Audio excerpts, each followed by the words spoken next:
Да, друзья, это прямой эфир, и сейчас мы его начнем. Вот я вижу уже 4 зрителя у меня.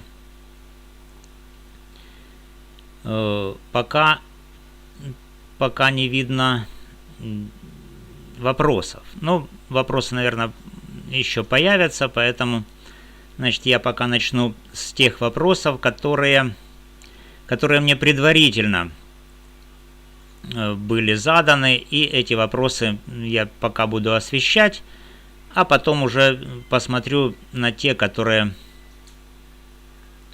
вопросы, которые появятся в чате. Но немножко сейчас еще сделаю небольшую настройку, а именно задам возможность повторного запуска чата и включу замедленный режим, чтобы через 30 секунд каждый мог задавать вопросы, а не постоянно.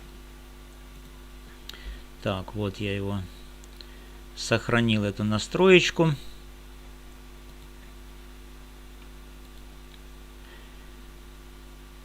Ну, пока вопросов не вижу. Во всяком случае, в чате вижу 7 человек и уже буду начинать. Итак, друзья, мне поступили 7 вопросов, вернее, извиняюсь, не 7 вопросов, 30 вопросов, которые, моя аудитория, мои подписчики постоянные, они попросили, чтобы я дал на них ответы. Они разбиты на несколько блоков, эти вопросы. Первый блок – это оценка действий адвокатов и защиты. Второй блок – это свидетельские показания и их роль в деле. Третий блок – это доказательства и экспертизы. И четвертый блок – это судебный процесс и перспективы. Пятый блок – международная защита. Шестой блок – роль общественности и СМИ. Седьмой – дополнительные уточняющие вопросы. Всего вопросов, как я уже сказал, 30. Поэтому сейчас мы быстро пробежимся по этим вопросам. Ну а потом, если я увижу в чате ваши уже теперешние вопросы, свежие, то тогда я уже перейду к ним, к этим вопросам. Но пока не вижу. Во всяком случае, вижу, что 7 человек. Да, один вопрос уже вижу свежий. Да, итак, на свежие вопросы, как я уже сказал, я буду отвечать потом. То есть после того, как я пробегусь по заранее заготовленным 30 вопросам. Итак, первый вопрос из блока оценки действий адвокатов и защиты. Считаете ли вы, что адвокаты сделали достаточно, чтобы защитить Вячеслава? Ну, речь идет о Сулейме и Воронике. То есть понятно, что был еще Немировский, и как я оцениваю их роль, их деятельность. Ну, во всяком случае, что касается Немировского, я оценивал его действия, положительно. То есть он проявлял достаточную активность, и в результате его действий, практически была сформирована такая позиция о выявлении фальсификаций со стороны обвинения в деле. Что касается Вороника и Сулеймы, то действительно они, на мой взгляд, делают недостаточно. Они, может быть, и оспаривают там доказательства, но недостаточно агрессивно. Они не настаивают на независимых экспертизах, не заявляют ходатайства о переквалификации дела. В общем-то, защита должна была бы подать и ходатайство об изменении меры пресечения, и, опираясь на отсутствие прямых улик, таких как ДНК, видеоидентификация, и, возможно, и поговорить о переквалификации дела, но ничего этого ни Вороняк, ни Сулейма не предпринимают. Хотя вот когда этим делом занимался еще и Немировский, то тогда действительно мы видели ходатайство, то есть активное участие адвоката в деле. Здесь же я пока такой достаточности не вижу. Это так коротко на этот вопрос. Какие шаги, второй вопрос, адвокаты должны предпринять срочно и сейчас? Во-первых, срочно стоило бы подать ходатайство о проведении портретной и видеоэкспертизы с привлечением независимых экспертов. То есть мы знаем о фотографиях, о видео, и вот эти вот фото и видео доказательства, они подкреплены фото-портретной экспертизой, видео доказательства они не подкреплены никакими экспертизами, поэтому вот с точки зрения срочности и времени исполнения, то есть нужно уже срочно подать ходатайство о проведении независимой портретной экспертизы, чтобы не было речи о фальсификациях. И вот те видео, которые были просмотрены, тоже нужно подать. Там же мы видим не 2 Зинченко, а 3 Зинченко, 4 Зинченко, не знаю, там 5 Зинченков.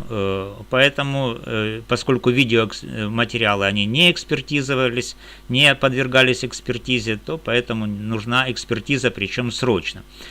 Нужно запросить доступ к полным материалам следствия для выявления нарушений. Материалы находятся, у стороны обвинения, они в час по чайной ложке, передавались в суд, но частично были переданы. Полный набор материалов находится у стороны обвинения, что является, с моей точки зрения, нарушением. Но доступ нужно запросить, тоже срочно.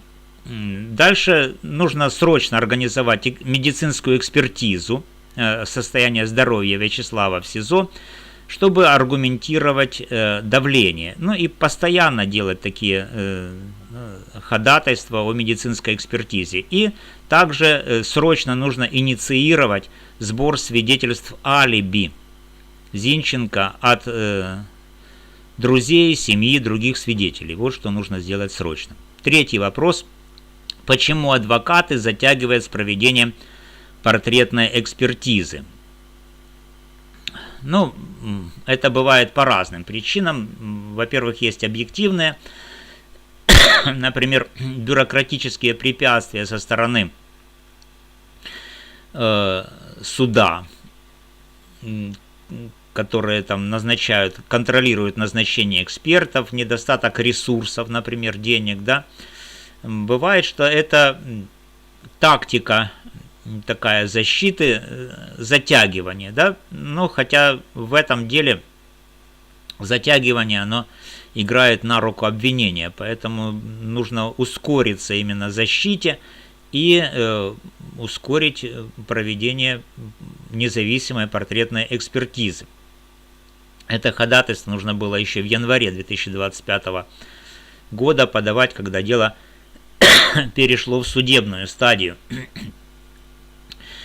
Четвертый вопрос. Можно ли считать содержание под стражей непропорциональным, и есть ли основания для изменения меры пресечения? Да, содержание под стражей непропорционально, поскольку нет риска побега или повторного преступления. Вячеслав не имеет судимости, семья в Днепре, отец на фронте. Основание изменения меры пресечения, статья 177 УПК Украины, отсутствие рисков и плюс отсутствие прямых доказательств. Суд же неоднократно продлевал арест, однако защита еще в своем ходатайстве может ссылаться на ЕСПЧ прецеденты о разумных сроках содержания под стражей. Пока такой ссылки заметно не было. Там какие-то невнятные слова произносит Сулейма, вороняк, то есть по этому поводу, ну, видно, что они не аргументируют изменение меры пресечения. Второй блок вопросов: свидетельские показания и их роль в деле. Как принимаются судом во внимание и расцениваются свидетельские показания как полноценные? Ну, нужно сказать, что согласно статье 94 процессуального кодекса, свидетельские показания – это полноценное доказательство, если они последовательны и подтверждены другими уликами. Однако, вот именно в этом деле то, что говорят свидетели, то, что я слышал, ну, во всяком случае, до сих пор, это какие-то истории, расплывчатые истории. Я вот ничего из этих историй касательно факта убийства и обвинения не услышал. Поэтому суд может вот эти вот показания свидетелей, которые ничего не значат для выяснения объективной истины, может их дискредитировать, тем более если в этих показаниях будут выявлены противоречия. Ну, кроме всего прочего, еще в этих показаниях нужно выявлять позицию свидетеля. То есть, если у свидетеля какие-то там личные препятствия для...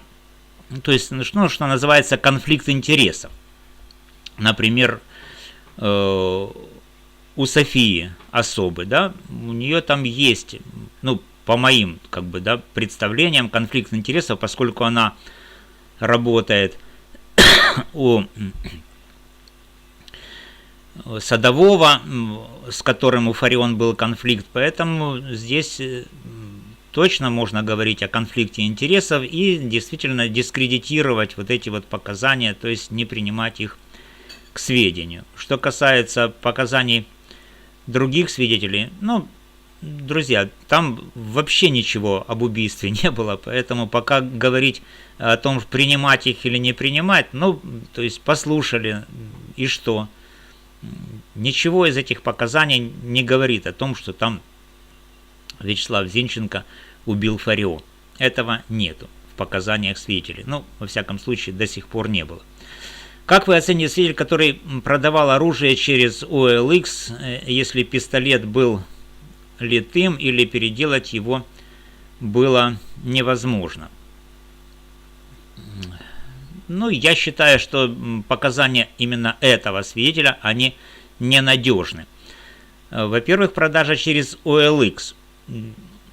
Трудно сказать, что эта продажа была осуществлена непосредственно Вячеславу Зинченко. То есть вот даже тот факт, что использован ник параноик, или я там не точно это все дело отследил, не говорит о том, что эта переписка велась Вячеславом.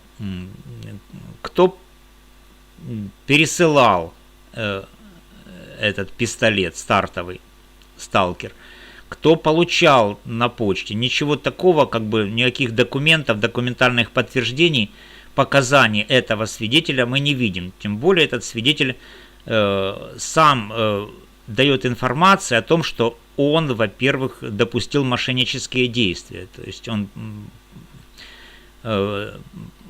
заявлял, что продает не тот товар, который фактически был переслан в качестве проданного товара. То есть он переслал стартовый пистолет, хотя в переписке он говорил, что пересылает травмат. Поэтому сам свидетель, он под подозрением, ну, во всяком случае, у меня. Поэтому считать его показания правдивыми, ну, очень тяжело. Откуда это, то есть, и второе, да, второе в этом моменте у этого свидетеля же, он заявил, что он легально владеет травматическим оружием.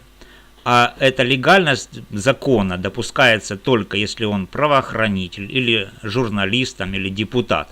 Ну вот я не знаю, кто он по профессии, то есть когда его личность устанавливалась, наверное, там была эта информация, у меня этой информации нет. Если же он правоохранитель, то то понятно, как оценивать показания такого свидетеля. Это просто провокатор. То есть, и никакой веры к такому показаниям такого провокатора быть не может. Тем более, что он действует как мошенник. То есть его действия могут быть покрыты полномочиями оперативно-розыскной деятельности, но была ли его деятельность в тот момент оперативно-розыскной? То есть было ли открыто следствие по подозрению Зинченко? Такого следствия не было в тот момент. Поэтому его мошенничество, которое он допустил, никоим образом не может быть покрыто полномочиями оперативника, который ведет розыскную деятельность в отношении конкретного лица. Вот я как оцениваю, то есть как мошенника и как преступника, который лжет, причем и лжет суду. Ну, тем более он еще и стебется над следствием, над судом, говорит, что ум – это диаметр ствола. Дальше. Вопросы, которые я бы задал Софии Семчишин для проверки ее показаний. Ну, первое, это когда и как вы видели Вячеслава Зинченко у места преступления, опишите маршрут и время точно. Второй вопрос. Были ли у вас личные мотивы для дачи показаний, то есть долги, давление? Третий вопрос. Почему ваши показания изменились после допроса в полиции? То есть до вы говорили одно, а после допроса вы начали говорить совершенно другое. Четвертый. Можете ли вы опознать Вячеслава на фото, видео без подсказок? И были ли другие свидетели в тот момент? Ну, можно массу вопросов. Это по технике. А что касается мотивации, то действительно нужно спрашивать о конфликтах с Садовым. И как София была в этом деле во всем, какую позицию она занимала. Поточнее, потому что конфликт интересов – это действительно серьезная такая штука, препятствие для того, чтобы свидетель дал объективные, честные показания. Может ли суд отклонить свидетельские показания, если они противоречивы и ненадежны? Да. По статье 87 УПК суд оценивает доказательства на предмет достоверности, противоречия, например, в описаниях оружия, ну вот как, например, у этого нашего провокатора, или времени, то есть вот он не помнит, весной или осенью он продал или отправил какое-то оружие, или год назад, или 3 года назад.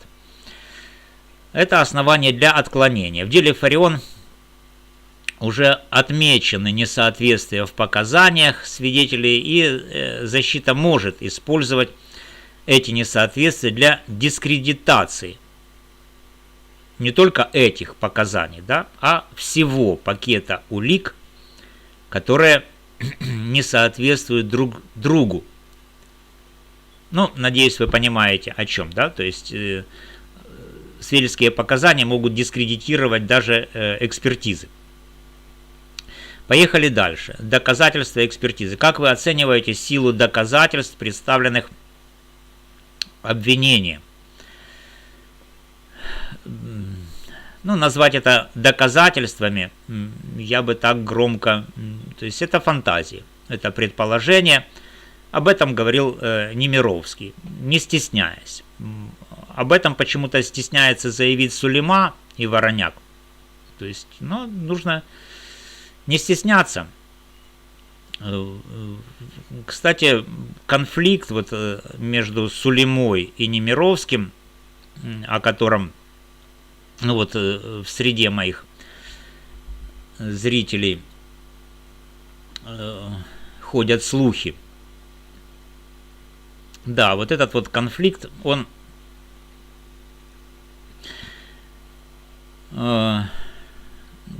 имеет какую-то свою причину. И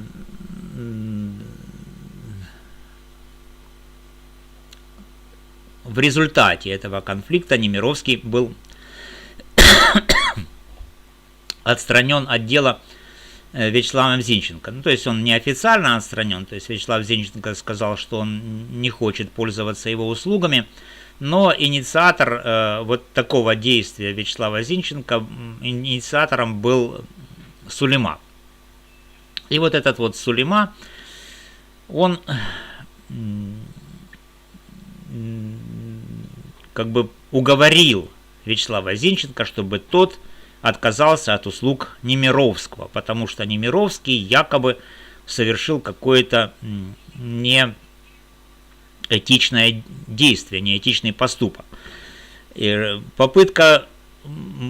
моя попытка установить, что же это за неэтичный поступок, который совершил Немировский, ну, вначале успехом не увенчалась. Но потом, насколько вот мне удалось это выяснить, причина это то, что Немировский подал ходатайство о присоединении к материалам дела 2 или 3 видео, на которых видно, что одновременно в кадре появляются видеокамеры, появляются 2 человека, похожих на Зинченко. И было 2 попытки Немировского подать такое ходатайство. Первый раз он пытался подать его с устного заявления, что суд отклонил, и прокурор был против, потому что не было подготовлено. Немировский заявил это ходатайство, но конкретных материалов, то есть видео, не приложил. Он сослался на видео, которые в материалах досудебного расследования. Но прокуратура отказалась их искать и присоединять.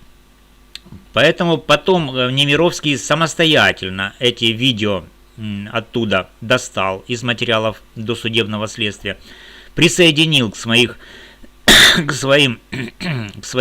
своему ходатайству и второй раз подал ходатайство, которое уже было принято судом. И уже вот после этого взбесился Сулейма. Значит, взбесился Сулейма, обработал Зинченко, и Зинченко, значит, отказался, во-первых, от мер предосторожности, защиты, то есть от каски и бронежилета, которое истребовал Немировский, что выглядело как плевок в лицо своему адвокату.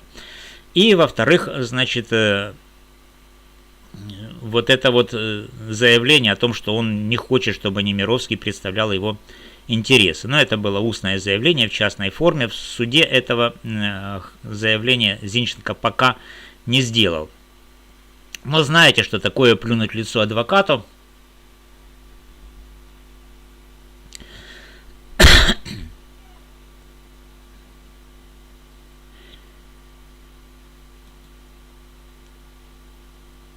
Да, что такое плюнуть в лицо адвокату? Это тяжелый случай, тяжелые последствия. Адвокаты существа ранимые, поэтому нужно просить прощения в таких случаях, если действительно Зинченко не прав. А думаю, что так оно и есть. Вот, и тогда Немировский продолжит свою борьбу за его свободу. Вот. Значит, ну это что оценка силы доказательств. Какие доказательства, на ваш взгляд, защита должна использовать активнее? Ну, нужны алиби. Пока в этом вопросе тишина. Нужен анализ трафика телефона Зинченко, независимая экспертиза мемов, как молодежного юмора, а не основания для мотивов. И также записи разговоров в СИЗО.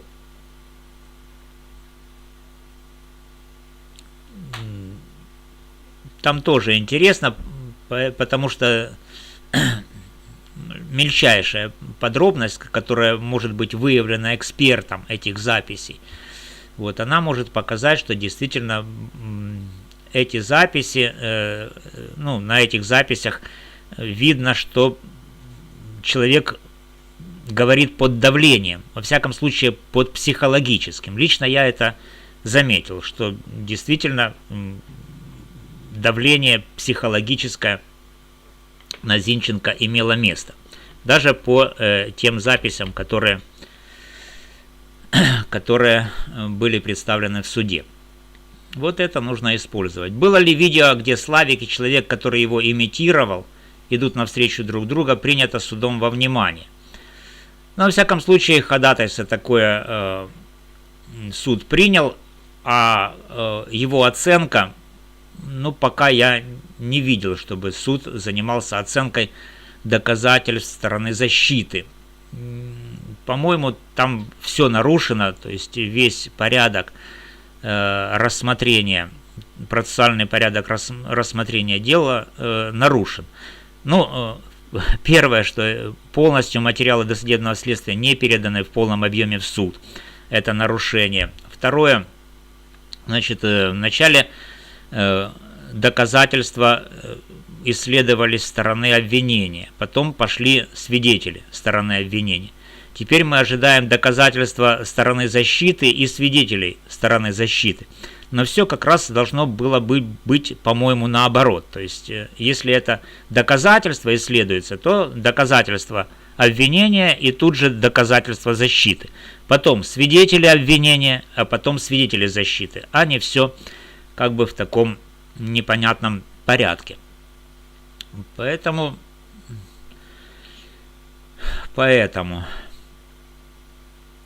что касается того, кто там идет навстречу друг другу, пока никакой оценки суд этому доказательству не дал.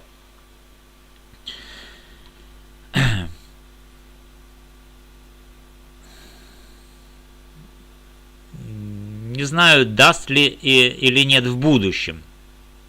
Во всяком случае, сторона обвинения заявляет, что это манипулирование, и попыталась дискредитировать. А защита, после этого же сразу Немировский отошел от дела, а защита в лице Сулеймы и Вороняка не настаивает на анализе этого доказательства и рассмотрении по сути ходатайства Немировского. Следующий вопрос. Разве после появления такого видео Вячеслава не должны были отпустить из-под стражи? Да. То есть, да, действительно, такое видео создает разумное сомнение в идентификации, и это должно было бы привести к изменению меры пресечения. Но суд это игнорирует, продлевая арест, и это признак предвзятости. Вообще, друзья, есть очень интересная инсайдерская такая информация, не скажу откуда, она непроверенная, скажу сразу, поэтому она может быть ложная, но эта информация касается угроз Фарион, буквально в день ее убийства. Буквально перед убийством Фарион поступили угрозы, устные угрозы по телефону. Значит, они имели такой вот текст. Сейчас я вам его примерно зачитаю.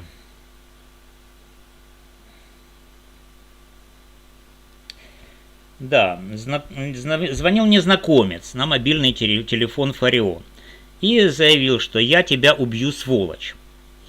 Это было до обеда. После обеда вернее, ближе к обеду, тоже телефонный звонок, и было заявлено: не выйдешь из квартиры. И дальше смс в Telegram, в мессенджере: сиди дома. Значит, Фарион звонила в полицию, значит, было оформление, есть протокол, но тишина. Номер не определен, абонент неизвестен. Значит, и вообще в деле этот эпизод этих угроз даже не упомянут, что вообще-то странно. А эти угрозы реальные, за часы до смерти. Но если копать по этим угрозам, то можно действительно выйти на реального убийцу. Значит, Фарион в этот день снимала видео, насколько вы помните, и был у нее конфликт, телефонный конфликт с каким-то русскоговорящим неукраинцем. Ну вот, между вот этим конфликтом словесным и убийством прошло примерно 3 часа. Кроме, еще есть запись разговора с соседями, значит, которые как бы слышали, что кто-то в подъезде сказал: она уже недолго. Вот тоже такая непроверенная инсайдерская информация существует, и дело об угрозах было закрыто. Ну, как будто бы это был какой-то розыгрыш, друзья. Вот такая штука. Значит, поэтому много тут неясностей и манипулирований, можно сказать. Поэтому защита, ну, я думаю, должна настаивать на видеоанализе и на, может быть, на экспертизе этих видео, где видно, что это 2 человека, похожих на Зинченко. Ну, речь идет о кепке, да, вы помните, как Немировский называл. Следующий вопрос. Да, должны были отпустить из-под стражи. Как правильно защите настаивать на проведении всех необходимых экспертиз, портретной, видеоанализа, технической? Нужно подать ходатайство, статья 242 УПК с обоснованием. Экспертизы необходимы для установления объективной истины, указать на нарушения в существующих сфальсифицированные протоколы осмотра и другие экспертизы. Если отказ, обжаловать в апелляции, ссылаться на ЕСПЧ. Следующий вопрос по процессу. Есть ли у суда основания заменить меру пресечения на домашний арест? Да, это я уже говорил. Залог 100-200 тысяч гривен, домашний арест с браслетом. Во Львове, наверное, не удовлетворят эту замену, но апелляция в Киеве вполне реально удовлетворит. Каковы перспективы этого дела с юридической точки зрения? Ну, если бы наша судебная система работала по закону, то действительно стопроцентные перспективы. Но в наших условиях, конечно, перспективы плачевные. Но, во всяком случае, мы будем ориентироваться на законность, и доказательства слабые, признаки фабрикации и шанс на оправдание в таких условиях 70%, если провести действительно повторные экспертизы. Затягивание этого процесса, то есть повторных экспертиз, играет против обвиняемого. Может ли это дело иметь политическую подоплеку? Да. Фарион националистка, убийство в военное время, Зинченко из Днепра, обвинение в национальной нетерпимости, удобный нарратив для российского следа. Политика усиливает давление на суд. Сколько времени, по вашему мнению, еще может продолжаться процесс? Ну, еще до года примерно. То есть, до сентября 2026 года. Можно ли сейчас обращаться в ЕСПЧ или нужно дождаться исчерпания всех национальных инстанций? Нужно дождаться по статье 35 КПЧ. Исчерпать национальное средство, апелляция, Верховный суд Украины сейчас преждевременно. Но готовить жалобу нужно уже сейчас, параллельно. Почему, на наш взгляд, адвокаты еще не обратились в ЕСПЧ? Дело в суде первой инстанции, окончательного решения нет, адвокаты фокусируются на национальном уровне, чтобы избежать отказа ЕСПЧ. Или нехватка опыта в международном праве. Возможно ли применение правила 39, срочные меры ЕСПЧ в случае с Вячеславом? Да, если доказать риск пыток или необратимого вреда, давление в СИЗО, плохое здоровье, правило 39 для срочных случаев, как продленный арест без оснований, подать с медицинскими справками. Это возможно. Срочные меры ЕСПЧ. Есть ли основания подключать международные правозащитные организации сейчас? Да, такое основание есть. Amnesty International, Human Rights Watch для мониторинга предвзятости. Основания: затяжной арест, признаки фабрикации, они могут давить на Украину через отчеты. Роль общественности и СМИ. Насколько влияет публичность и внимание общества на подобные дела? Значительно. То есть протесты волю заставляют суды осторожничать. В деле Фарион крики в зале уже отменили, но эффект умеренный из-за националистического контекста во Львове. Может ли активное освещение в СМИ стать фактором для защиты? Да. Освещение в независимых СМИ подчеркивает слабости дела, создает давление, может привести к апелляциям или к экспертизам, как в аналогичных политических делах. Что еще могут сделать общественные активисты, друзья, семья, чтобы помочь Вячеславу? Организовать петиции и митинги у суда, собрать средства на независимых экспертов, вести соцсети с фактами, связаться с правозащитниками, поддерживать морально, письма в СИЗО. Можно ли поставить под сомнение правомерность самого задержания? Ну, если не было ордера или оснований по статье 208 УПК, то тогда да. Если нет протокола, например, да, есть фото с признаками нарушения, есть свидетельские показания там мамы, и можно обжаловать сам процесс. Само, но не знаю, насколько это актуально на данном этапе. Как вы оцениваете действия следствия? Не являются ли они предвзяты? Да, оцениваю как предвзятые. Быстрая квалификация, без экспертиз, признание под давлением, игнор алиби – это фабрикация для быстрого раскрытия, в кавычках, политического убийства. Какие основные тактические шаги вы бы посоветовали защите для укрепления позиции Вячеслава в суде? Тактика такая. Первое. Дискредитировать каждую улику на допросах. Второе.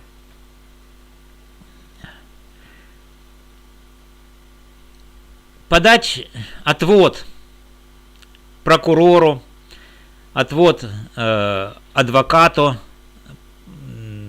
потерпевшей стороны. Возможно, и отвод председательствующему. Третье. Использовать свидетелей защиты. Ну, нужно таких свидетелей искать и вызывать их в суд. Четвертое. Мониторить здоровье для правила 39 ЕСПЧ. И координировать, контактировать со СМИ. Ну, я бы посоветовал еще вернуть Немировского с земным поклоном.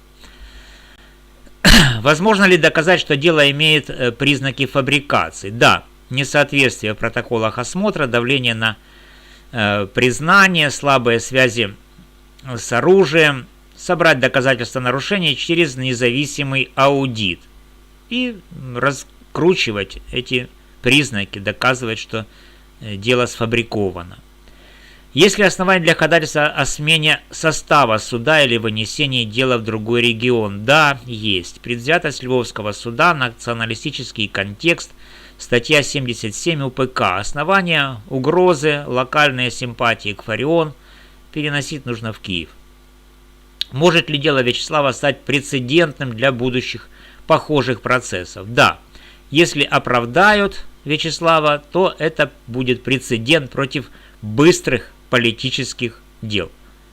Покажет слабость косвенных улик и усилит защиту прав в военное время. Теперь смотрим на наш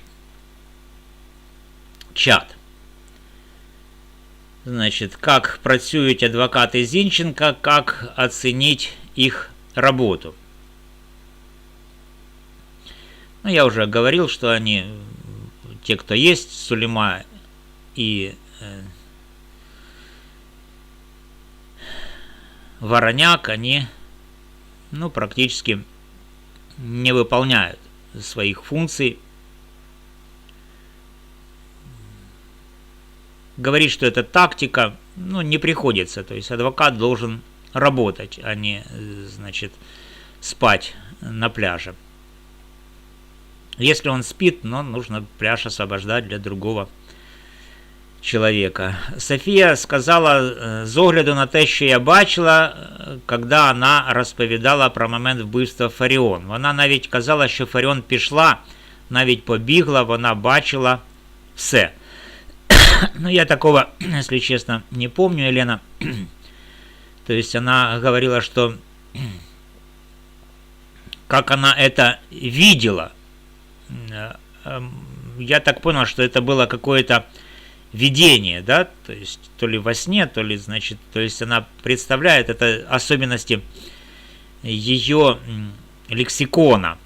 То есть она не видела это реально глазами, да, она видела это мысленно.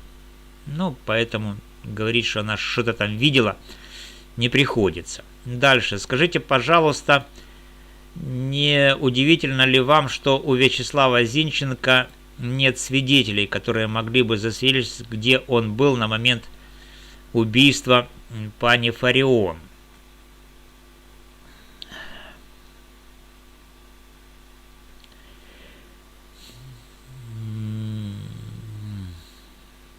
Ну, не знаю, что сказать на этот вопрос. То есть, может быть, такие свидетели есть.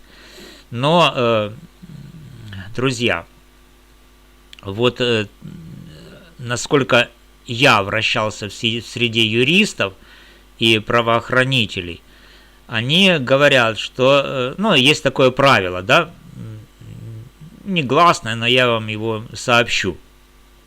Это мне сказал так по дружбе один из бывших завкафедрой, который погиб потом. Он говорит: Валерій, запам'ятай, свідки довго не живуть. Поэтому вы понимаете, о чем речь. Может, и есть такие свидетели. Затем, Елена, я не вважаю, що конфликт між адвокатами був. Был, Елена. Да, действительно, такой конфликт был. Я уточнял.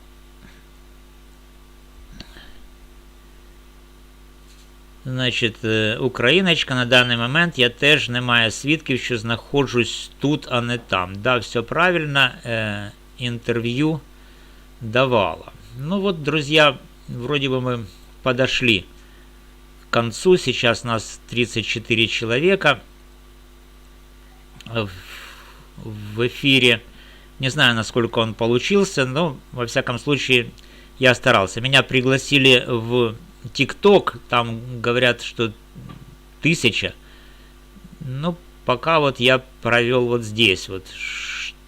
Может, в ТикТок тоже выйду. Спасибо, друзья, вам за внимание, за участие в эфире. С вами был юрист Валерий Табаков. До новых встреч.